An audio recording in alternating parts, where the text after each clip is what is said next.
माया से हम दूर कैसे हो सकते हैं। तो कपिल मुनि ने बहुत सारे उदाहरण दिए। उन्होंने एक उदाहरण दिया, राजपुत्रवत तत्वोपदेशात्, ये एक सूत्र है। उन्होंने कहा कि एक राजा का बेटा था, बचपन में पिताजी के साथ शिकार खेलने गया और उसको कोई जंगली पशु उठाकर जंगल में लेता गया कैंप से। राजा के सैनिक ढूंढते रहे लेकिन उसको खोज नहीं पाए।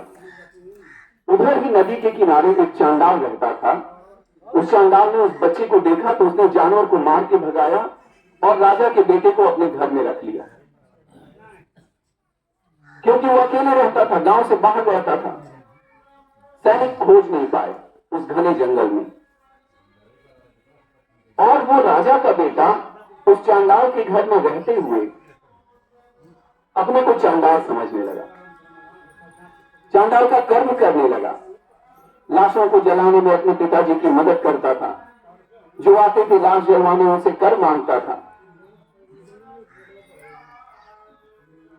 एक दिन उसके पिताजी के चाचा की मृत्यु हुई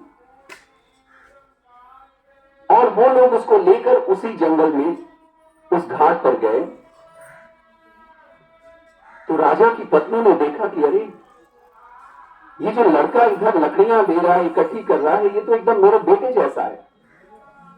उसने राजा के सैनिकों से पूछा कि जरा जाकर कड़ाई से पता करो कि ये लड़का इस चांडाल का ही है या किसी और का है।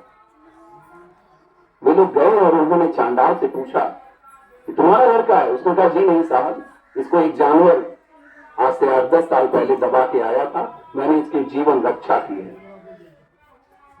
रानी जाकर कहती, बेटा तुम मेरे पुत्र हो?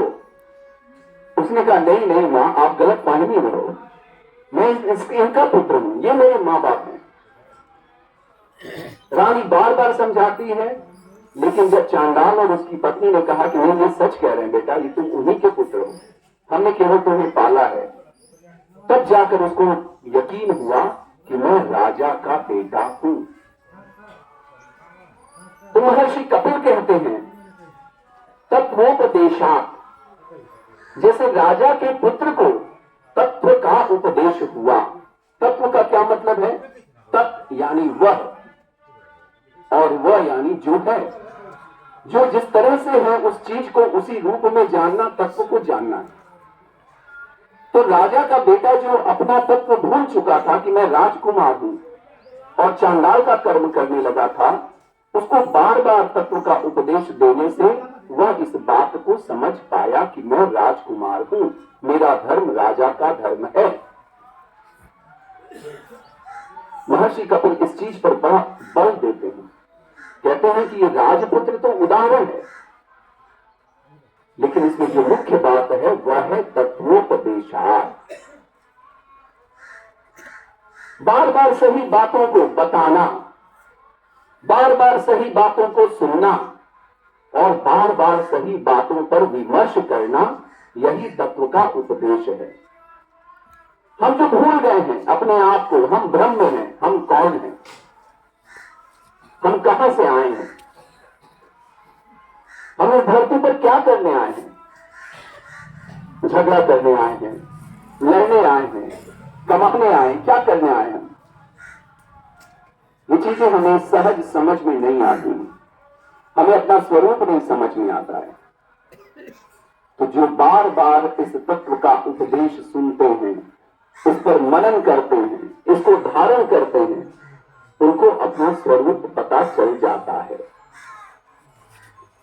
लोग कहते हैं स्मरण करना चाहिए, सुमिरन करना चाहिए।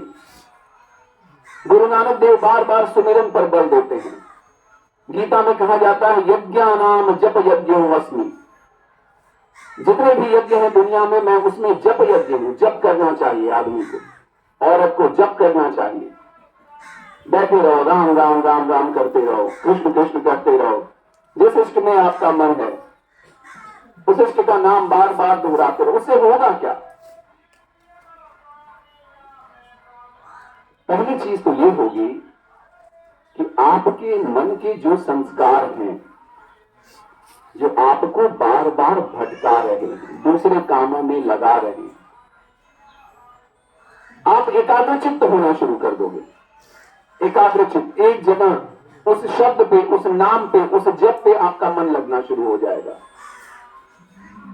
और जब आप जप के लिए बैठते हो, ध्यान के लिए बैठते हो, उस समय आपके मन के जो संस्कार हैं पुराने, जिनको हम भ्रम कह रहे हैं, जिनको हम माया कह रहे हैं, वो हमको बार बार उठाना चाहती है। जब वो हमको उठाती है बार बार, हम अभी हम बैठे हैं जप करने, नहीं उठ जाओ, कल कर लेंगे।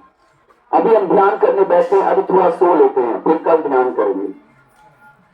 ये सारे जो संस्कार हैं, जो हमारे मन में गलत विचार आते हैं, वो भी उस समय उठेंगे। लेकिन अगर हमने अपना जप, ध्यान, स्मरण नहीं छोड़ा, तो धीरे धीरे ये संस्कार जलते जाते हैं, खत्म होते जाते हैं। उनको पता चल जाता है कि हमारी ताकत नहीं है।